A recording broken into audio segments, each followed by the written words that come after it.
Boche gold and diamonds. Buy now, pay later. Karur അപകടത്തിൽ മരണസംഖ്യ 40ആയി. 39 പേർ മരിച്ചതായി ഔദ്യോഗികമായി സ്ഥിരീകരിച്ചു. 13 പുരുഷന്മാർ, 16 സ്ത്രീകൾ, 5 ആൺകുട്ടികൾ, 5 പെൺകുട്ടികൾ എന്നിവരാണ് മരിച്ചത്. പരിക്കേറ്റവർ കരൂരിലെ വിവിധ ആശുപത്രികളിൽ ചികിത്സയിലാണ്. സംഭവത്തിൽ പോലീസ് കേസെടുത്തിട്ടുണ്ട്. കരൂർ വെസ്റ്റ് ജില്ലാ സെക്രട്ടറി VP മതിയഴകൻ അടക്കമുള്ളവർക്ക് എതിരെയാണ് കേസെടുത്തിരിക്കുന്നത്. കരൂർ ടൗൺ പോലീസിൻ്റേതാണ് നടപടി. 4 വകുപ്പുകൾ ചുമത്തിയാണ് കേസെടുത്തിരിക്കുന്നത്. മാനദണ്ഡങ്ങൾ ലംഘിച്ചുവെന്ന് ചൂണ്ടിക്കാട്ടിയാണ് നടപടി. നടൻ വിജയ്ക്കെതിരെയും കേസെടുക്കും. ശനിയാഴ്ച വൈകിട്ടായിരുന്നു വിജയുടെ റാലിക്കിടെ വൻ അപകടം നടന്നത്.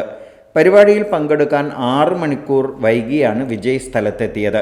കടുത്ത ചൂടിലും മറ്റും കാത്തുനിന്നവർക്ക് വിജയ് വെള്ളക്കുപ്പികൾ എറിഞ്ഞു കൊടുക്കാൻ ശ്രമിച്ചിരുന്നു. ഇത് പിടിക്കാൻ ആളുകൾ ശ്രമിച്ചതോടെയാണ് തിക്കും തിരക്കും ഉണ്ടായത്. തിക്കിലും തിരക്കിലും പെട്ട് ആളുകൾ കുഴഞ്ഞു വീഴുകയായിരുന്നു. ഇവരെ ആശുപത്രിയിൽ പ്രവേശിപ്പിച്ചെങ്കിലും 12 പേരുടെ നില ഗുരുതരമാണ്.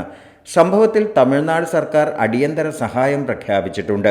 മരിച്ചവരുടെ കുടുംബാംഗങ്ങൾക്ക് 10 ലക്ഷം രൂപയും പരിക്കേറ്റവരുടെ കുടുംബാംഗങ്ങൾക്ക് 1 ലക്ഷം രൂപയുമാണ് പ്രഖ്യാപിച്ചിരിക്കുന്നത്. TVK അധ്യക്ഷൻ വിജയ് മരിച്ചവരുടെ കുടുംബങ്ങൾക്ക് 20 ലക്ഷം രൂപയും പരുക്കേറ്റ കുടുംബങ്ങൾക്ക് 2 ലക്ഷം രൂപയും ധനസഹായം പ്രഖ്യാപിച്ചിട്ടുണ്ട്. കേന്ദ്ര സർക്കാർ മരിച്ചവർക്ക് 2 ലക്ഷം രൂപയും പരിക്കേറ്റവർക്ക് 50,000 രൂപയുമാണ് ധനസഹായം പ്രഖ്യാപിച്ചിട്ടുള്ളത്.